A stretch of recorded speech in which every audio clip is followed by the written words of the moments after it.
আমরাই তাদের শত্রু হয়ে গেছি। আমরা ব্রিটিশের বিপক্ষে, কিন্তু ব্রিটিশদেরকে একদল মানুষ সহযোগিতা করেছিল।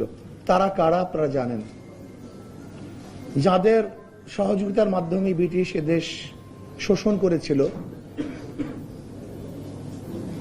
ব্রিটিশের কি দায়িত্ব ছিল?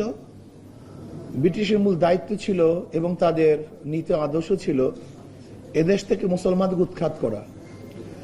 এর জন্য মুসলমানদের উৎখাত করার যেই পরিমাণ নেগেটিভ দরকার, যা কিছু দরকার, তারা সেইটাকে সামনে নিয়ে এসছে।